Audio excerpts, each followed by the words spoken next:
यह कहानी एक वफादार नौकर गोपाल की है जो अपने मालिक के प्रति निस्वार्थ भक्ति रखता है।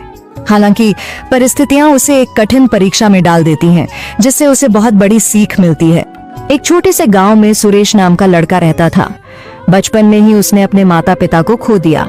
उसके पास न कोई सहारा था, न ही उसके पिता की कोई जमीन। वह एक छोटी सी झोपड़ी में रहता था, लेकिन गांव में आई बाढ़ के कारण उसकी झोपड़ी भी बह गई। गांव के जमींदार धर्मदास बहुत दयालु व्यक्ति थे। उन्होंने सुरेश पर दया कर उसे अपने यहाँ काम पर रख लिया और रहने के लिए एक झोपड़ी दे दी। समय बीतता गया और सुरेश बड़ा हो गया।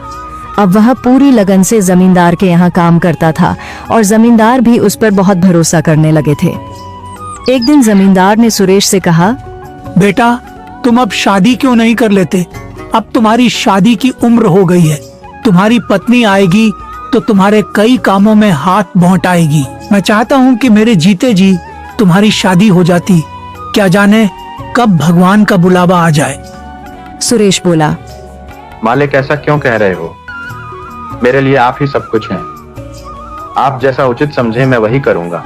जमींदार बोले, मेरी नजर में तुम्हारे लिए एक बहुत अच्छी लड़की है। शादी के खर्च की चिंता मत करना, वह मेरी जिम्मेदारी होगी। सुरेश झिझकते हुए बोला, जो भी आपका निर्णय होगा वह मेरे भले के लिए ही होगा। आप मेरे पिता समान हैं। धर्मदास का बेटा विक्रम यह सब सुन लेता है और गुस्से में अपने पिता के पास आता है। पिताजी, ये आप क्या कर रहे हैं? सुरेश हमारा नौकर है और आप उसकी शादी का खर्च क्यों उठा रहे हैं? धर्मदास ने सख्ती से जवाब दिया, वह मेरा नौकर नहीं, बेटे जैसा है। विक्रम चिढ़कर बोला, आप मेरे पिताजी हैं या उसके? धर्मदास नाराज होकर बोले, जब मैं बीमार था तब कहाँ गया था तुम्हारा अपनापन? तब सुरेश ने मेरी कितनी सेवा की थी। वह दिन रात मेरी देखभाल करता था और तुम अपने शौक में मस्त रहते थे। तुम मुझे मत सिखाओ कि कौन अपना है और कौन पराया। विक्रम और भी गुस्से में आ गया। उसने सोचा कि उसे सुरेश को रास्ते से हटाना होगा। विक्रम नशे और जुए की लत में डूबा हुआ था। एक दिन उसने अपने पिता से 10,000 रुपए मांगे, लेकिन जब जमींदार ने उसे पैसे देने से इनकार कर दिया तो वह भड़क उठा। विक्रम ने सोचा, अब मैं देखता हूँ कि मुझे पैसे कैसे नहीं मिलते। वह चोरी की योजना बनाने लगा। अगले दिन जमींदार की तिजोरी से 20,000 रुपए गायब हो गए। पूरे घर में हड़कंप मच गया। विक्रम मौके का फायदा उठाकर बोला, पिताजी, चोर और कौन हो सकता है? सुरेश ही होगा। सुरेश हैरान रह गया। उसने सफाई दी, मालिक, मैं ऐसा नहीं कर सकता। आप पर मेरा पूरा जीवन समर्पित है। लेकिन विक्रम ने उसे झूठा ठहराते हुए उसके घर की तलाशी की मांग कर दी। जमींदार ने पहले विक्रम के कमरे की तलाशी ली, लेकिन वहां कुछ नहीं मिला। फिर सुरेश की झोपड़ी की तलाशी ली गई और वहां से पैसे मिल गए। सुरेश स्तब्ध रह गया। यह कैसे हो सकता है? यह किसी की साजिश है।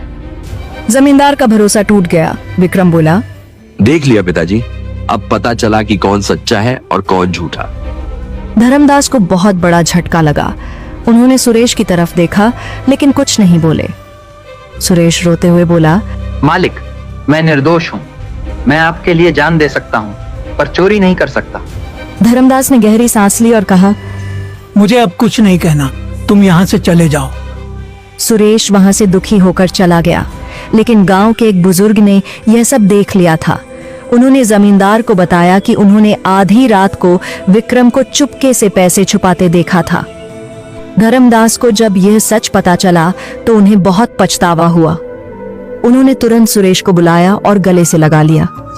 बेटा, मुझसे बहुत बड़ी गलती हो गई। मैं तुम पर भरोसा नहीं कर सका। विक्रम ही असली चोर है। सुरेश की आंखों में आंसू थे, लेकिन उसने जमींदार से कहा, मालिक, आपको दोषी महसूस करने की जरूरत नहीं। आपके लिए तो मैं जान भी दे सकता हूँ। धर्मदास ने विक्रम को घर से निकाल दिया और उसे अपनी गलती सुधारने का आदेश दिया। विक्रम का झूठ उजागर हो चुका था।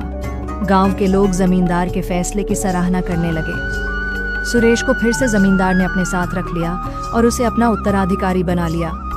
इंसान की असली पहचान उसके कर्मों से होती है, न कि उसकी संपत्ति से।